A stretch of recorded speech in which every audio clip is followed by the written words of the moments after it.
Les victimes des sociétés de trading sont dans le désarroi total.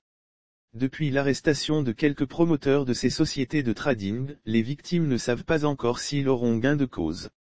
En conférence de presse, mardi 7 décembre 2021, le collectif des victimes du trading au Togo, CVTT, a invité les autorités togolaises à situer les milliers de Togolais victimes de cette activité de trading, sur la suite de la procédure. Suite aux tumultes et exaspérations diverses des victimes, nous avons finalement été témoins des interpellations de certains promoteurs de ces sociétés.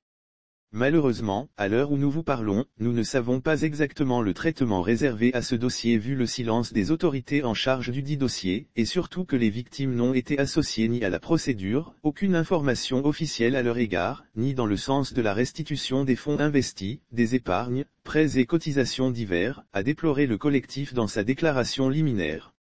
D'après les premiers responsables de ce collectif, un recensement mené après l'arrestation des promoteurs de ces sociétés a permis d'obtenir une liste non exhaustive des victimes.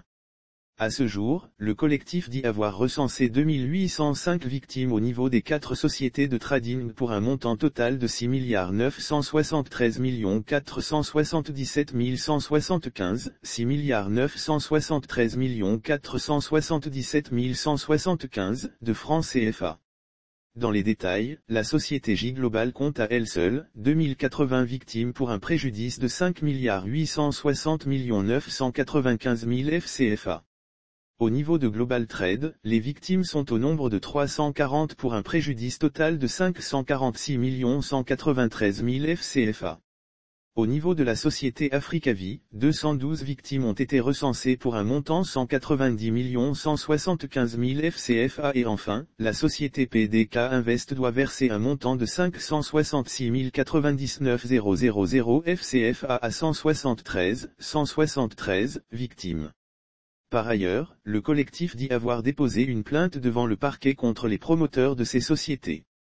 Munis de ces preuves, nous avons déposé plainte au parquet pour escroquerie et abus de confiance dont la décharge est à disposition. Nous menons parallèlement des démarches pour nous attacher les services d'un conseil nous permettant de défendre nos droits, a indiqué Ajbabli Elom, responsable du comité de remboursement des capitaux. Les victimes pointent du doigt aussi la responsabilité de l'État dans cette affaire. Pour elles, l'État avait la possibilité de mettre fin aux activités de ces sociétés ou même de bloquer les comptes de des responsables avant que la situation ne dégénère.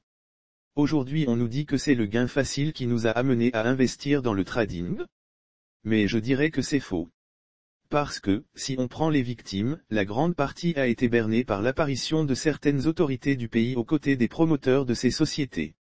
Si l'État savait bien que ces sociétés sont illégales, pourquoi on n'a pas interdit leurs activités dès le début? A lancé une des victimes. Pour finir, le collectif implore l'intervention du gouvernement et en particulier, celle du chef de l'État, pour faire avancer le dossier afin que les victimes puissent entrer en possession de leurs capitaux.